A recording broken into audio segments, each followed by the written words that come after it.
الحمد لله، خصنا بأعظم كتاب أنزل، وشرفنا بأكرم رسول بعث، وفضلنا بخير شريعة شرعت، وجعلنا بمنه وفضله من خير أمة أخرجت للناس، تأمر بالمعروف وتنهى عن المنكر وتؤمن بالله. وأشهد أن لا إله إلا الله وحده لا شريك له، عنت له الوجوه وسجدت له الجباه، ورغمت له الأنوف وذلت له الأعناق. وأزكى صلوات الله وتسليماته الزاكيات المباركات على معلم الناس الخير، وهادي البشرية إلى الرشد، وداعي الخلق إلى الحق، ومخرج الناس من الظلمات إلى النور، إلى صراط ربهم صراط العزيز الحميد.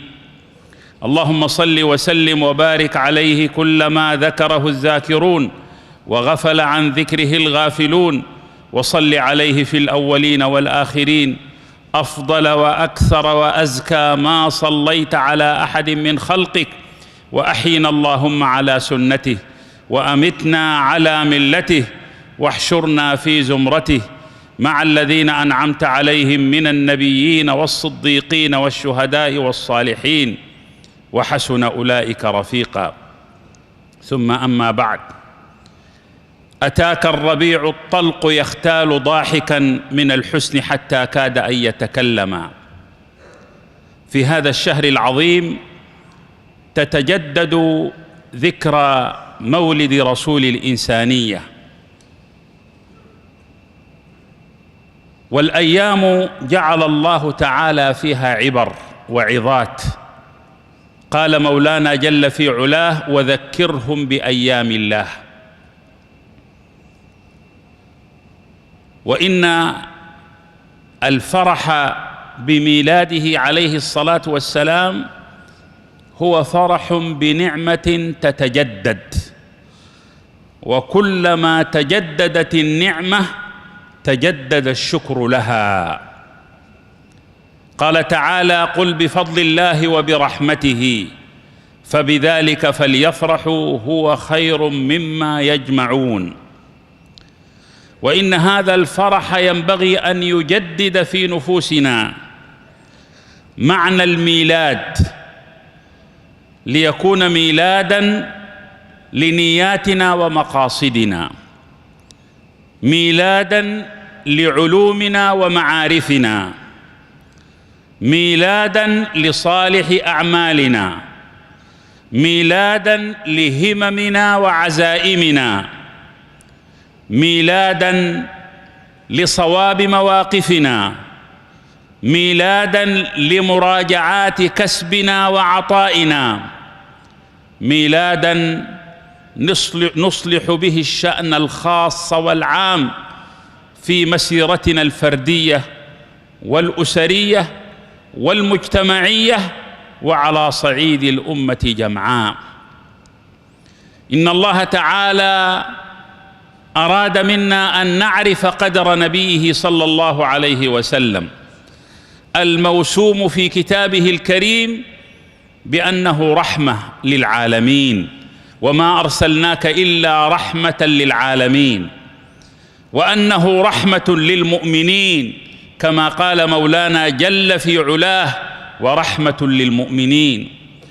والموسوم في كتاب ربنا عز وجل بأنه منة الله، لقد من الله على المؤمنين إذ بعث فيهم رسولا من أنفسهم، وفي قراءة من أنفسهم، رسولا يتلو عليهم آياته ويزكيهم ويعلمهم الكتاب والحكمة، وإن كانوا من قبل لفي ضلال مبين. والموسوم في كتاب ربنا عز وجل أنه الشاهد، وأنه المبشر، وأنه البشير، وأنه النذير، وأنه السراج المنير. قال مولانا جل في علاه: يا أيها النبي إنا أرسلناك شاهدا ومبشرا وداعيا إلى الله بإذنه وسراجا منيرا. والموسوم في كتاب ربنا عز وجل بأنه النور، قد جاءكم من الله نور وكتاب مبين. إن الله تعالى عرفنا قدر نبيه صلى الله عليه وسلم بأن زكاه تزكية على أتم الوجوه وأكملها وأفضلها، فما حملت ناقة فوق ظهرها أبر وأوفى ذمة من محمد. زكى عقله وما صاحبكم بمجنون، زكى فؤاده ما كذب الفؤاد ما رأى، زكى بصره ما زاغ البصر وما طغى، زكى نطقه وما ينطق عن الهوى إن هو إلا وحي يوحى، زكى معلمه علمه شديد القوى، زكى هدايته وإنك لتهدي إلى صراط مستقيم، زكى صدره ألم نشرح لك صدرك، زكى ذكره ورفعنا لك ذكره، زكاه تزكية تامة كاملة، وإنك لعلى خلق عظيم. قرن محبته بمحبته فقال: قل إن كنتم تحبون الله فاتبعوني يحببكم الله. قرن طاعته بطاعته فقال: من يطع الرسول فقد أطاع الله. قرن بيعته ببيعته فقال: إن الذين يبايعونك إنما يبايعون الله. قرن استجابته باستجابته فقال: يا أيها الذين آمنوا استجيبوا لله وللرسول إذا دعاكم لما يحييكم واعلموا أن الله يحول بين المرء وقلبه وأنه إليه تحشرون. ربط رضوانه برضوانه فقال: والله ورسوله أحق أن يرضوه. ثم سد كل الطرق إلى جنته إلا من أتى خلف رسول الله صلى الله عليه وسلم.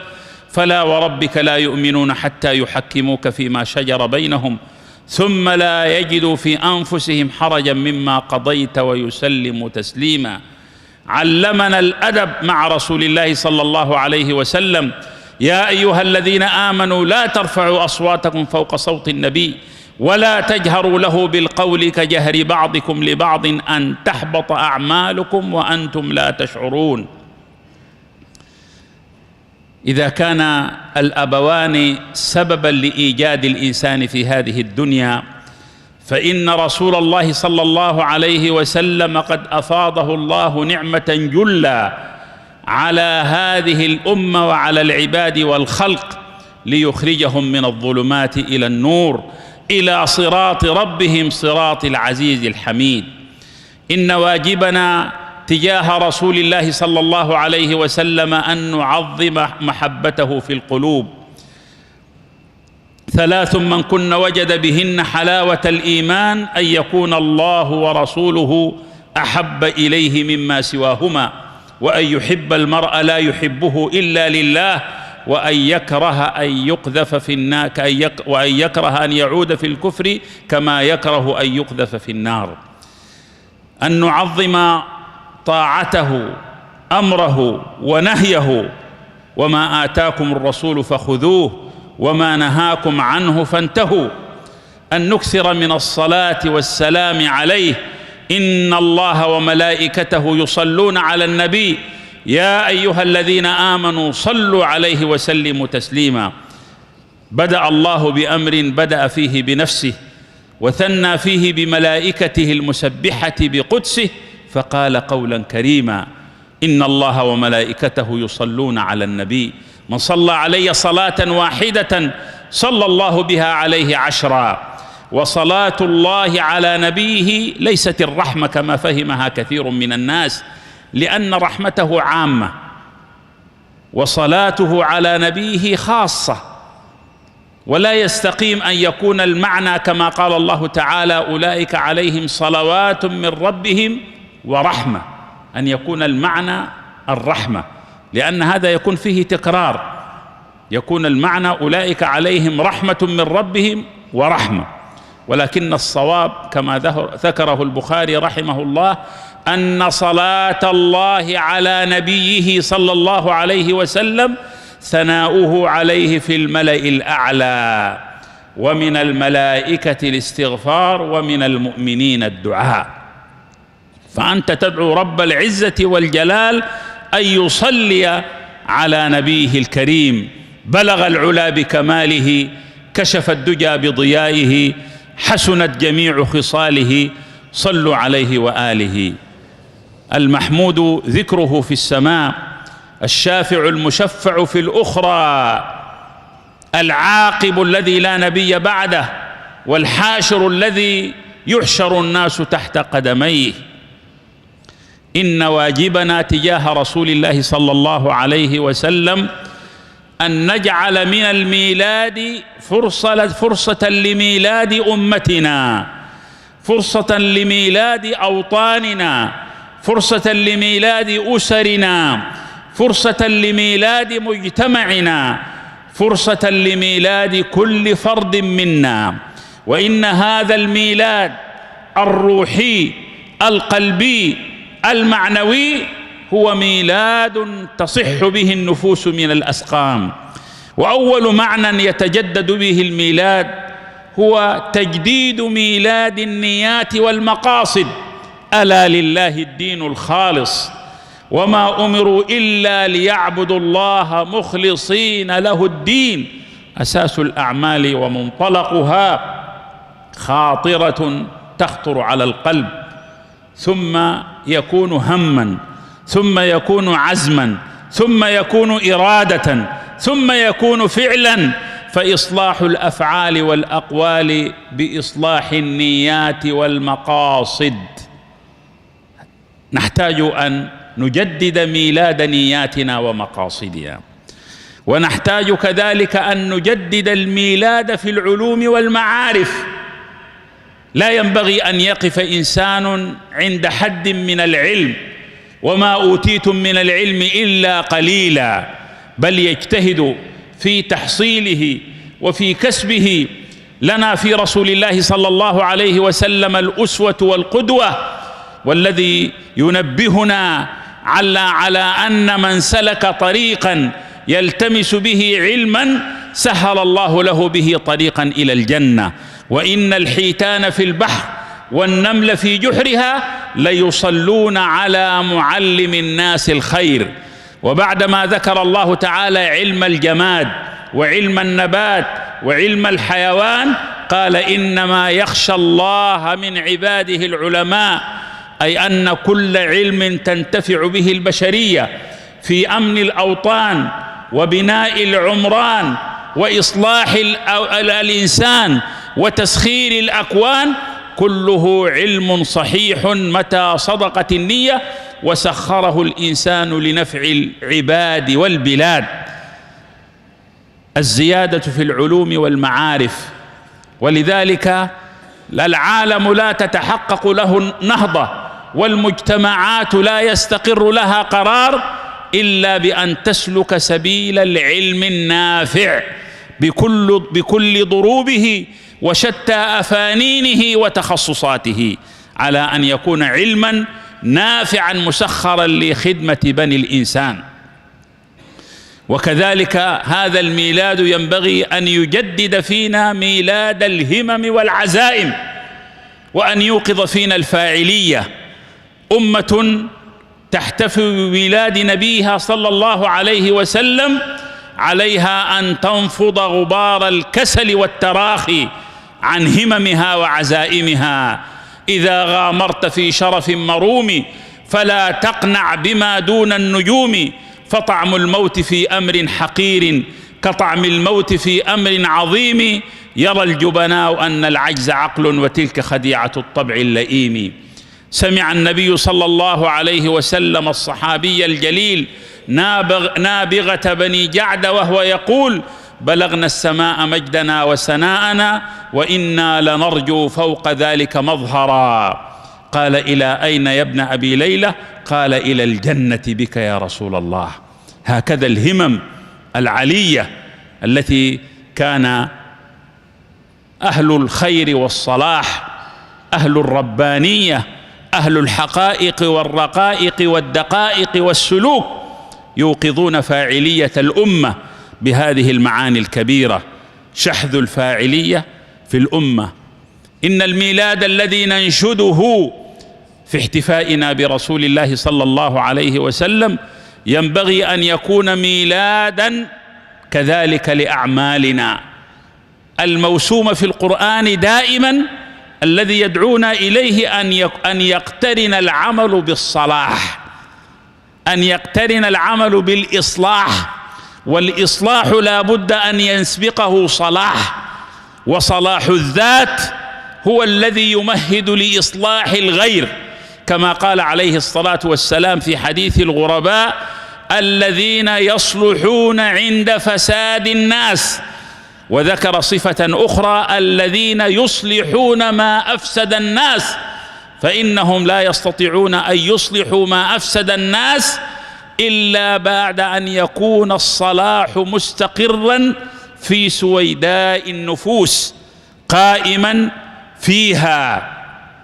فهذا أيضا ليقترن العمل بالصلاح والإصلاح في مسيرة الأمة، إصلاحا للعقول بالعلم النافع، وإصلاحا للأجساد بالعافية والنشاط، وإصلاحا لواقع الأمة من الوهن ومن التخلف ومن التمزق والتشظي ومن الاستلاب والتبعية ومن الركون إلى إلقاء شماعة القصور على أيدي الآخرين. فهذا كله مما يتجدد به الميلاد. وإن مما يتجدد به الميلاد أن نحيي فقه المراجعة، أن نعمل على تصويب المسار في واقع حياتنا السياسية بالحكم الرشيد والعدل وإقامة الميزان وحفظ الحقوق، وإصلاح حياتنا الاقتصادية بالعدل الاجتماعي حتى لا يكون المجتمع بين بئر معطلة وقصر مشيد، والإصلاح الأخلاقي، وإذا أصيب القوم في أخلاقهم فأقم عليهم مأتما وعويلا. الأخلاق التي تنير الطريق وتزكو بها الأنفس وتصح بها القلوب وتستضيء بها الحياة. وكذلك إصلاح الحياة التربوية التي تنشئ الأبناء على قاعدة صلبة من البناء المتين. ونصلح كذلك حياتنا التكافلية، فنعزز أواصر التكافل المجتمعي بين أطياف المجتمع، فالمسلمون أمة واحدة يسعى بذمتهم أدناهم، وهم يد على من سواهم. ومن فرج عن مؤمن كربة فرج الله عنه كربة من كرب يوم القيامة، ومن يسر على معسر يسر الله عنه. وأن نصلح كذلك حياتنا التعليمية بأن نعيد صياغة المناهج لتخرج لنا شبابا قادرا على الإنجاز والعطاء، قادرا على استئناف مسيرة الإقلاع في حياة الأمة المباركة. وأن نصلح كذلك حياتنا الثقافية التي تقوم على التنوع وعلى الثراء بعيدا عن صور التعصب المقيت. وأن نصلح حياتنا الاجتماعية بعيدا عن أدواء القبلية والطائفية والعرقية التي تكاد تهز ثوابت التراحم والتواصل في مجتمعاتنا ركونا إلى هذه الانتماءات الضيقة. وأن نصلح حياتنا الرياضية، لأن الناس كانوا يتحدثون عن الخلق الرياضي، يعني أن يكون صدر الإنسان متسعا للنصر والهزيمة على السواء، ولكنها أصبحت داء للعصبية تهدم به الاستادات الرياضية وتكسر به الكراسي وتقوم به نواة هذه العصبيات على أساس الفرقة والشتات. وقد لعبت كذلك الصحافة الرياضية دورا في تحقيق هذه العلاقة المأزومة. ونريد أن نصلح الحياة الفنية، فإن الفن الذي جاء ليكون رواحا وجماما يستروح الإنسان من كد الحياة وتعبها ومشقاتها بهذا الرواح، ولكنه رواح يحافظ على القيم، يزكي الوجدان، وليس يدعو إلى الإخلاد في الأرض ويدعو إلى المعنى الهابط الذي ساد في سوق كثير من ألوان الفن في عصرنا، أصبح داعية للشهوات ولمسخ الفطرة. نريد إذن لهذا الميلاد أن يكون ميلادا حقيقيا لنا على مستوى الفرد، الأسرة، المجتمع، الدولة، فنصلح به العطب، نصلح به العلل، نصلح به الوقائع، كما قال عمر رضي الله عنه: فلا يمنعنك قضاء قضيته اليوم فهديت فيه لرشدك أن تراجع فيه الحق، فإن الحق قديم لا يبطله شيء، ومراجعة الحق خير من التمادي في الباطل. لذلك هذا كله مما يتحقق به الميلاد، ومما تقر به عين رسول الله صلى الله عليه وسلم، أن يرى أمته على ذات الصراط وعلى الطريق الذي خلف عليه أصحابه والتابعين من بعد ذلك وسلكوا سبيله. هذا معنى ينبغي أن يكون حاضرا. إن جماع الاحتفاء به عليه الصلاة والسلام جميل أن نستعرض سيرته، وجميل أن ننشد المدائح والنشيد في تعظيمه وتبجيله وتوقيره، وقد مدحه رب العزة والجلال، ومدحه أصحابه الكرام، ومدحه الشعراء وتتابعوا على مدحه وهو قمين بذلك. وجميل أن نستعرض سيرته وما كان عليها فيها من آيات ودلائل الإعجاز الرباني. وجميل أن نقف عند هذه السيرة في المبنى والمعزى والمغزى وكل جوانب هذه الحياة، وجماعها الأسوة الصالحة والقدوة التامة. إن كل قدوة سوى أسوة رسول الله صلى الله عليه وسلم فهي ناقصة مبتورة، لأن الله تعالى حاز ذرى الكمال البشري الذي لم يتح لأحد من الخلق سوى رسول الله صلى الله عليه وسلم.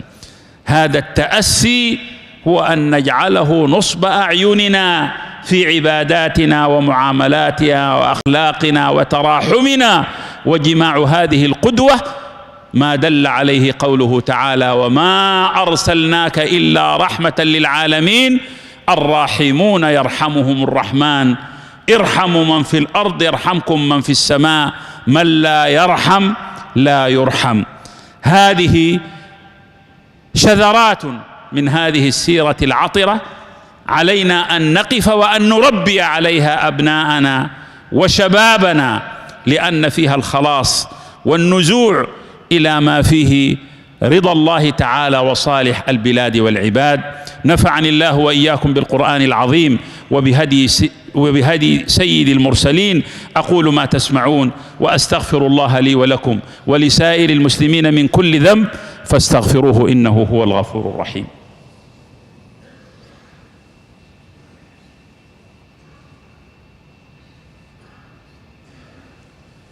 الحمد لله على إحسانه، والشكر له على توفيقه وامتنانه، وأشهد أن لا إله إلا الله وحده لا شريك له تعظيما لشانه، وأشهد أن نبينا محمدا عبد الله ورسوله الداعي إلى رضوانه.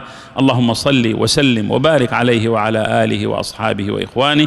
إن الله وملائكته يصلون على النبي يا أيها الذين آمنوا صلوا عليه وسلموا تسليما. اللهم صل على نبينا محمد في الأولين، وصل على نبينا محمد في الآخرين، وصل على نبينا محمد في الملأ الأعلى إلى يوم الدين.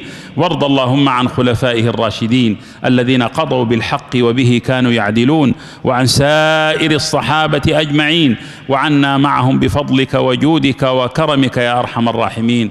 نسألك اللهم رحمة تهدي بها قلوبنا وتلم بها شعثنا وتجمع بها كلمتنا وتوحد بها صفنا وتؤلف بها بين قلوبنا وتكبت بها عدونا وتدحر بها شانئنا وتطفئ بها نار الفتن ما ظهر منها وبطن. اللهم أصلح لنا ديننا الذي هو عصمة أمرنا، وأصلح لنا دنيانا التي فيها معاشنا، وأصلح لنا آخرتنا التي إليها معادنا، واجعل الحياة زيادة من كل خير والموت راحة من كل شر. اللهم فرج هم المهمومين، ونفس كرب المكروبين، واقض الدين عن المدينين، واشف مرضانا ومرضى المسلمين، وارحم موتانا وموتى المسلمين. اللهم انصر إخواننا المستضعفين في سبيلك في كل مكان، اللهم كن لهم ناصرا ومعينا، ولعدوهم خاذلا ومهينا، واجعل بلدنا آمنا مطمئنا سخاء رخاء وسائر بلاد المسلمين. اللهم اجعل ميلاد رسول الله صلى الله عليه وسلم ميلادا لقلوبنا وأرواحنا ونياتنا ومقاصدنا وهممنا وعزائمنا. أصلح بهذا الميلاد أوطاننا وبلادنا وأمتنا وأخوتنا ووحدتنا، واجمعنا على الهدى، ونفوسنا على التقى، ونياتنا على الصدق، وألسنتنا على الحق، وأحوالنا على العدل والرحمة، وعزائمنا على عمل الخير وخير العمل. اللهم اجعل يومنا خيرا من أمسنا، واجعل غدنا خيرا من يومنا، وأحسن عاقبتنا في الأمور كلها، وأجرنا من خزي الدنيا وعذاب الآخرة. وآخر دعوانا أن الحمد لله رب العالمين.